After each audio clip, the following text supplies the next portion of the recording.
Our sermon today is from Fundamentals of Unicult. We're going to be talking from page 93. Welcome if it's your first Cam Church. We're going to be talking from page 93, which is the chapter called Heal Evil. And I want to talk just a little bit about the conception of the words heal evil. When I was, it was 2012, and I had just come up with Unicult, and I was starting to post things on Tumblr. I had a lot of stuff on Tumblr. I never got Tumblr famous. Unicult has been very slow growing. It's been actually quite incredible how slow growing it's been. But we're here almost 10 years later. Next year will be our 10-year anniversary. And Unicult has grown substantially in those 10 years, just slow and steady. And I think that is honestly, when you study business, that's the best way for anything to grow, because you are able to build your foundation and your understanding, and you're able to scale up in a more effective way. So everything's divine, it's all perfect.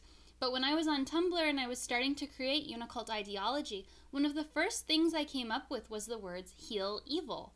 And when those words came to me, I was just astounded. I wasn't very far along on my spiritual journey. These words were given to me by higher intelligence, and I had never heard these words before. I was so astounded because it was such a different energy from anything I had ever heard about evil and about darkness and about corrupted energies and, evil people, bad guys. I had never once heard that you should heal them. And when I had that epiphany, I Googled the words heal evil and nothing came up.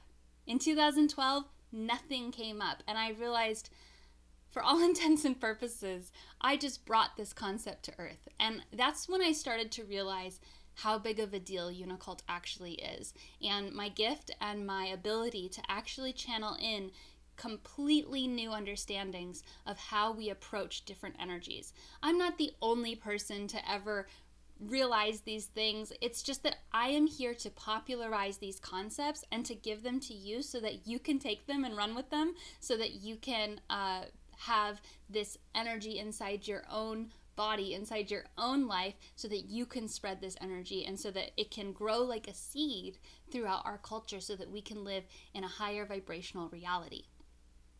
The idea of healing evil is connected to the idea that we are all one.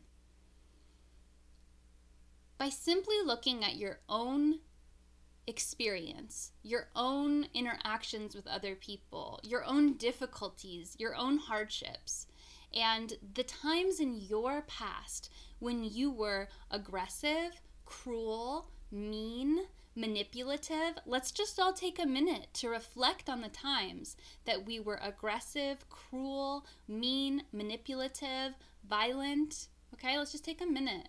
And it might feel, you might not want to think of these things. And also in your mind, you might be like, well, I did that because, and that's okay. But just let's all reflect. We have all had these moments in our lives where we felt like we needed to be cruel, mean, manipulative, aggressive, violent, whatever. Now that we've all joined hands in understanding that we all have this seed of darkness inside of us, we can start to legitimize the reality, which is that every time that you did those things, it felt justified.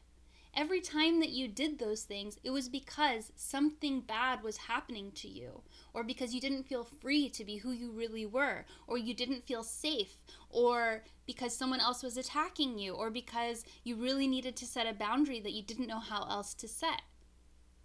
As we start to legitimize and understand our own repulsion and contortion and pain that caused us to act out, lash out, be violent, be manipulative, whatever, we can start to have a compassionate and empathic understanding that other people are going through the same thing. The pain actually creates bad behavior. There's the saying that's really amazing that is, available to us now: hurt people hurt people. And that idea is the same root as heal evil. Because in order for us to really truly get to the unconditionally loving standpoint that evil should and needs to be healed, we have to understand that hurt people, that all of evil comes from contortion and pain and just absolute agony inside the soul. My goal in my life is to be a good person. Ever since I was a little child, I was obsessed with these ideas of like sharing and caring and being a good friend and being loving and being kind. That was my identity when I was little, and I became obsessed with it, and I wanted everyone to know that I was a good one. I was the one who was going to share my pretzels, and I was the one who was going to open the door, and I was the one that was going to let people go first, and I was the one who would shove their emotions down and be sweet and kind. And that longing comes from my connection to my higher self. That longing is pure and good. But in many ways, it's because we live on earth, it ended up manifesting in a way that I was making myself smaller. I was making my needs not heard, and other people were not affording me the same kindness and understanding and compassion that I was offering to them. So then what happened? Then a little demon started to grow inside of me. And this little demon said, well, they're not being very nice and they're not sharing.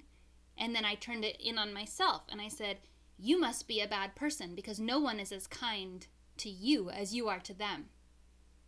And then I attacked myself and I said, this world is so cruel and mean and doesn't understand you, even though you do everything you can to be understanding to other people. You must be a terrible person. You must not deserve to live. So I turned that energy inside of myself, and that demon started to contort and just destroy myself. And that's when I got depression. That's when I got anxiety. That's when I got agoraphobia. That's when I started having incredible social anxiety. And that demon almost killed me. I tried to actually kill myself. And it wasn't until after I tried to kill myself that I realized, oh shit, I just tried to kill somebody. Because that demon had corrupted my consciousness, had corrupted my vision so much to the point that I didn't even see myself as a person deserving of being alive. I didn't even see myself as a person who deserved not to be killed. And so that energy, that shadow, because I wasn't able to be authentic and share my true feelings of, hey, I was just really nice to you and you weren't very nice to me. Why did you do that? Because I didn't have the wisdom and awareness that like other people's shit isn't my own shit. And because I learned through society to repress who I really was, to present a version of myself that was good, I ended up getting these little demons and monsters inside of myself. And as time went on, those demons or shadows would explode and lash out at people. And this is just my journey, you know, but I think we all have some level of this when you repress something and when there's an aspect of you that isn't heard and isn't respected. Eventually that part is going to explode and be like, rah, I feel this way. And you punch a hole in a wall, or you cry, or you threaten suicide, or whatever level you're on.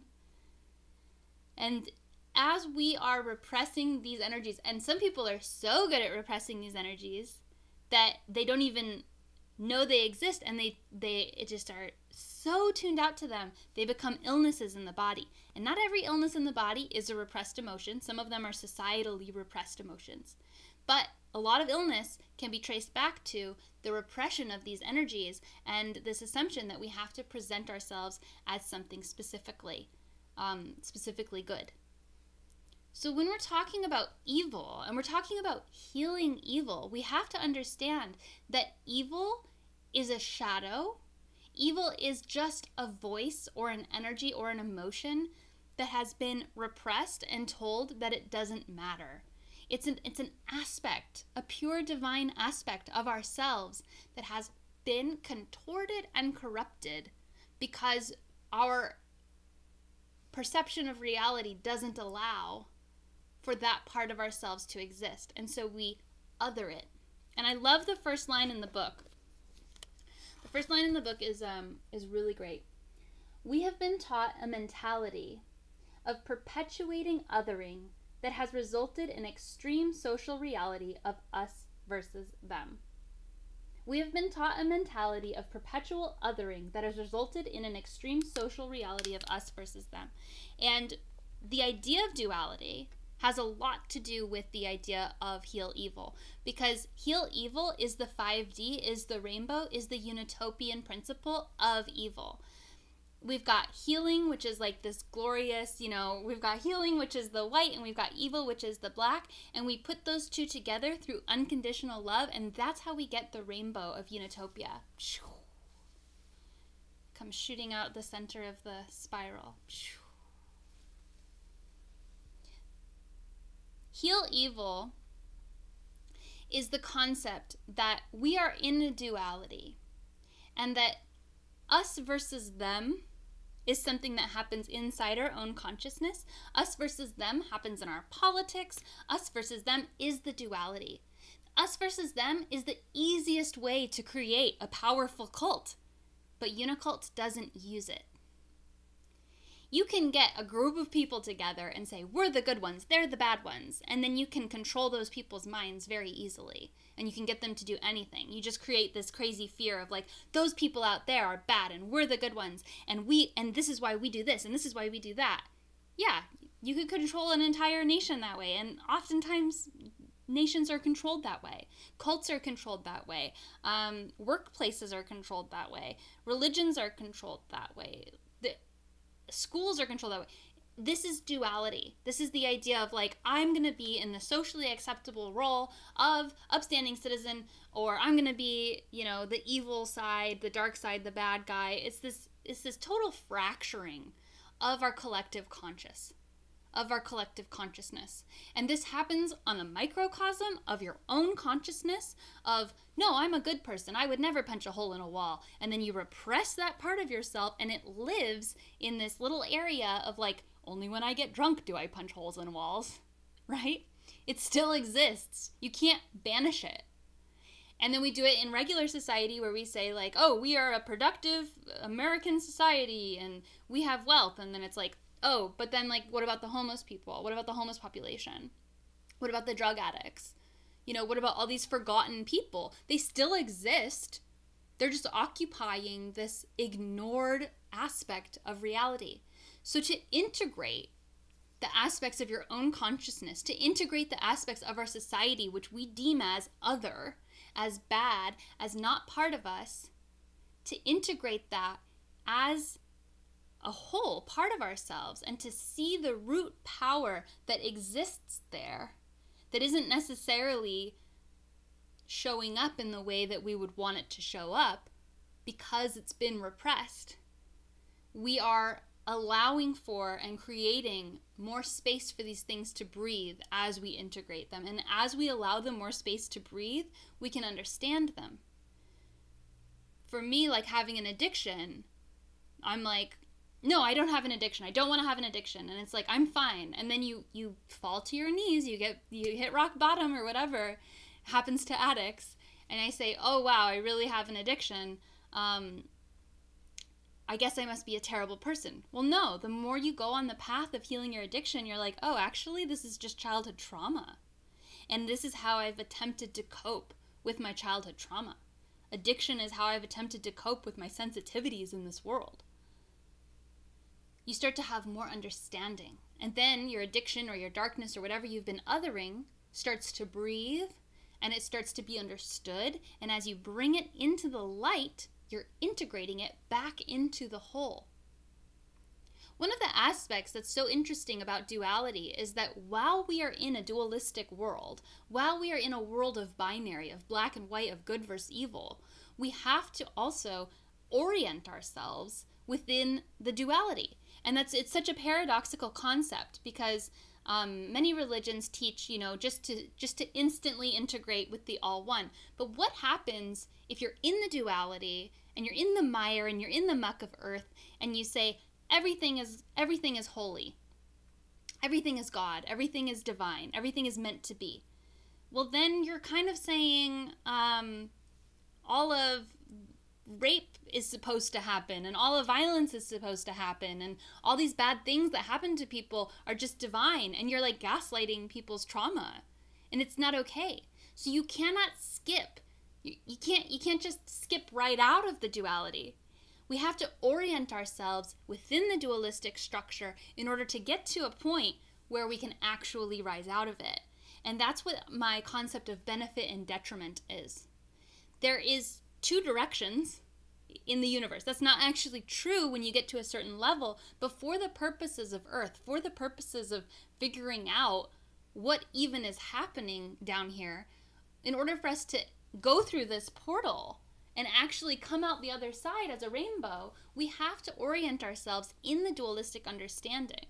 And the way that we've done this in the past has been to other and say that's bad and that's good. But we have to do this now with a place of unconditional love. So the idea of benefit and detriment is a two-directional, bi-directional system of moralistic understanding.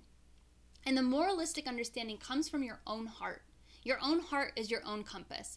We don't say, oh, that's good and that's bad. It actually creates a multifaceted moral framework for you to work from, for you to connect to your higher self. If something is benefiting you and the rest of the world, that's moving in the right direction. That's moving upward into actually good and pure, right? And it feels good. And the reason why it feels good is because you are in control of your own moral framework. You are in control of your own moral understanding. As you go in the opposite direction, and you can think of this as towards source or away from source, however you want to think of it, we are thinking of it in two directions. And this is the only duality that I teach as a good duality for us, because it helps us orient ourselves in the dualistic framework. And eventually we won't need this understanding because it'll just be ingrained in us. But as you go in the wrong direction, into the detrimental direction, it hurts you. It feels bad. It hurts other people. If anyone is being hurt, that is a detrimental energy. And all of Earth has been spiraling on this detrimental energy, and we forgot that beneficial energy even exists. Our interpretation of detrimental energy is actually that it's good, like competition and like hurting other people in order to get what we want. We think that that's good because it's good for us. If it's not good for everyone, it's not good for you either, because we are all one. So the dualistic understanding of benefit versus detriment will help us orient ourselves and integrate these understandings. People who are traveling on a detrimental path, they are hurting themselves, they're hurting others. Instead of demonizing them and othering them, we can see that they are simply hurting themselves. They are simply in a world of pain. One of the most interesting things about magic, about evil, about casting hexes or curses, is that you absolutely have to curse yourself before you can curse anybody else. Why is this? This is because your body is an energetic generator. This is how magic works.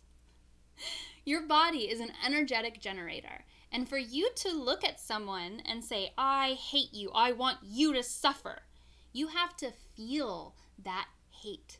You have to feel that suffering. And then you shoot it out, and what happens? You're the person who feels it the most. It gets disintegrated as it travels to them, and they might feel a certain level of that. But what happens when you're like, I love you, and I want you to thrive. I want you, like, even if you're mad at someone, and you're like, I want you to see the truth. I want you to be in your highest good so that you don't harm anybody else anymore. And you feel that energy, you're like, I have unconditional love, and I want the brightest, most hopeful future for you. What's going to happen? You're going to feel that energy. It's going to reverberate through your body, and then it's going to go out and affect them. When we are creating a world of compassion and understanding, when we are understanding what the words heal evil mean, we are understanding that from our own perspective, from our own microcosm of our own life, we get to integrate those aspects of our shadow selves. We get to integrate those aspects of the little demons that actually are just pure, powerful, repressed energy that we told were not allowed to exist, that didn't have space, that didn't make it easy. This goes back to your childhood all the time, every time. If your parents said, "Be quiet, you're giving me a headache, please don't yell," what happened? You took your excitement and you shoved it into a socially acceptable box. Is all of socialization a restriction? That's a great question. That's something we should ponder. But what we should think about first and foremost are the ways in which we were repressed into socialization by our parents that hurt us the most, that felt like cutting off a piece of our soul, that felt like contorting ourselves into a shape that isn't our shape. That is harm. And as you did those things, as you cut off a piece of yourself and put it away in a box and told it to shut up and be quiet, or whatever your parents said to you or whatever society said to you, and you repeated those aspects to yourself, now is the time to heal that evil. Now is the time to look upon this with compassion and integrate that energy back into your body. Allow it to breathe, allow it to express. Write with your left hand, tell your friends about it, cry about it. One thing that I did yesterday, which was so powerful, is that I lit a candle, and the candle, I decorated it so that it could be it's like a safe container for emotions. So as the candle was burning, I knew that I would be safe to have whatever emotions came through my body, and I could just blow the candle out and come back to my grounded space. So I lit the candle and I just channeled my strongest emotions. I just let them flow through. And I judged myself a little bit, like, you shouldn't be feeling that way. But I just remembered that candle was lit, and so I was allowed to feel these ways. If you have a person in your life who can hold that kind of space, that's wonderful. If you can just create a little place for yourself, a little space where you know that you're safe because you can come out of it, but you need to tap into and feel these repressed shadows. Why are we talking so much about ourselves, about our own psyche, about our own consciousness when we're talking about healing evil? The words heal evil to me feel kind of like go to Africa and be a missionary. It's like I want to fix the whole world with these words. What is the whole world? The whole world is your own interpretation of it. The whole world is your own internal perception of the world. The whole world is your own emotional relationship to your own self. Everything that you see, everything that you internalize is you. You cannot understand something unless you have it within yourself. And as you expand your understanding and you learn new things and you learn about your own self, that's when you get the wisdom and the grace and the unconditional love to apply to the rest of the world. Because only through our own journey, only through our own uncovering of all the times that we've acted out, all the times that we've been in pain or fear or shame or addiction or whatever, and we have lashed out and hurt ourselves or hurt somebody else, only in understanding that can we have true compassion for other people who are going through the same thing. It is so easy to look at somebody and not understand their childhood, not understand their internal world, not understand anything. And you say, I don't understand that. It's foreign to me. It's weird. It's other. I hate it. Get it away from me. It's okay if you don't understand something. It's okay if you don't understand someone. It's okay if you don't understand someone's behavior. It's okay if you look at someone's behavior and you say, that is reprehensible. I would never do that. Wow. So imagine how much pain you would have to be in order to do that. Imagine the corrupted life you would have had to lead in order to get to the point where you would think that that was okay. What's the most evil thing you can think of? For me, it's like people who run the planet, right? These dumbasses who run the planet. They're just so evil. And like nothing in my soul can comprehend the level of evil that they are in. But when I put myself in the compassionate understanding of how cut off from their soul must they be to not even understand the truth that we are all one? Because deep down they must know it. And deep down they must hate themselves so fucking much that they're willing to poison the planet, and they're willing to oppress large groups of people, and they're willing to create war upon war, and they're able to hoard the wealth and keep everyone enslaved in ideologies that they think they have a right to create and that are not beneficial for anyone. What amount of pain and corrupted energy must they be living in to think that that is the right thing to do? So from that place, I'm able to have compassion, and I'm able to say, wow, these are really sad people. These people are really hurting. These people are really confused. Just because I have compassion for evil doesn't mean I have to expose myself to it. Just because I have compassion for evil doesn't mean I have to sit there and be like, yes, hit me, be mean to me, destroy my life, light my house on fire, whatever. I don't believe in turn the other cheek. I believe in setting boundaries.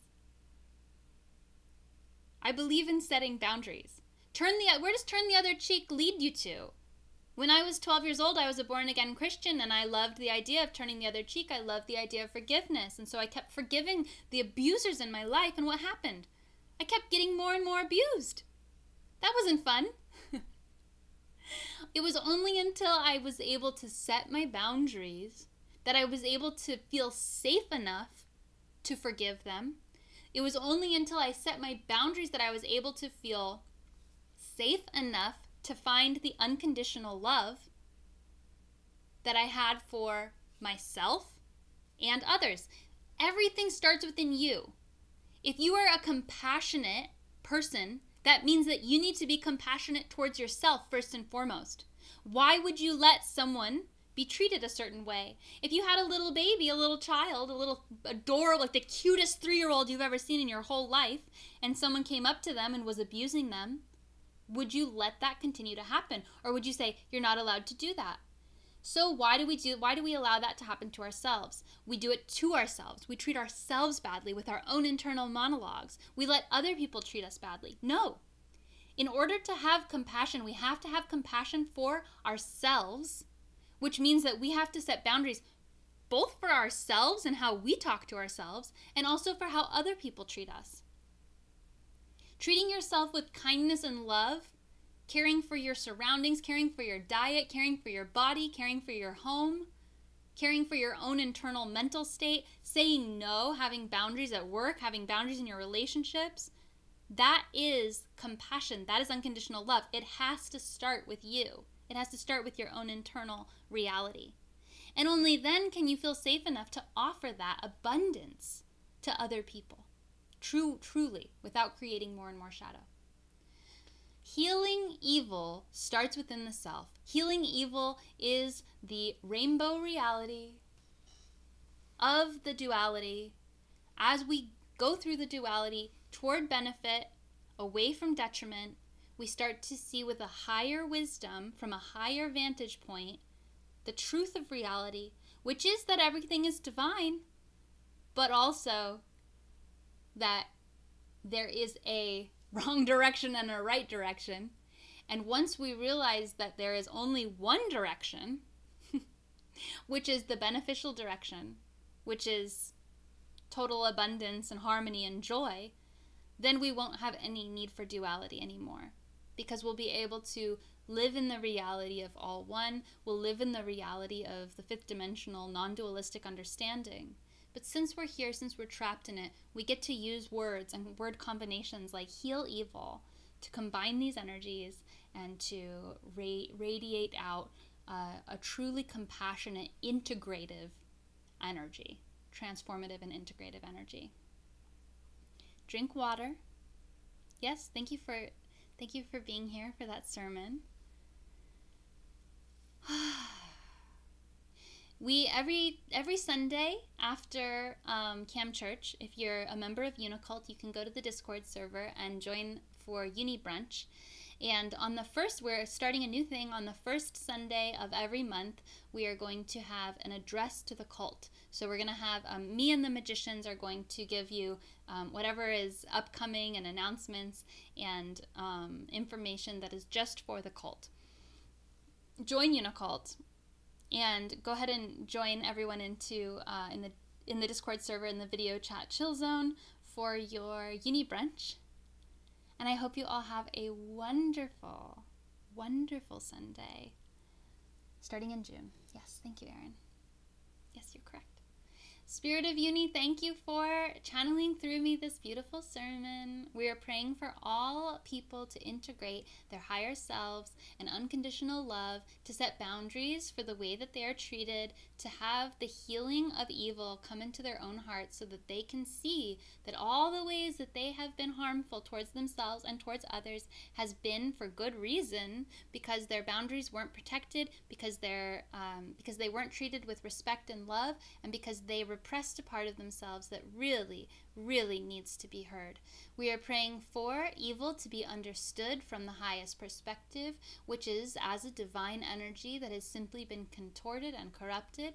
And we are praying for compassionate understanding so that every single person can rise into the most complex, beneficial version of themselves.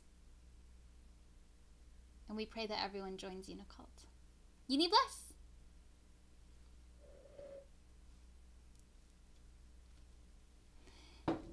Thank you, everyone.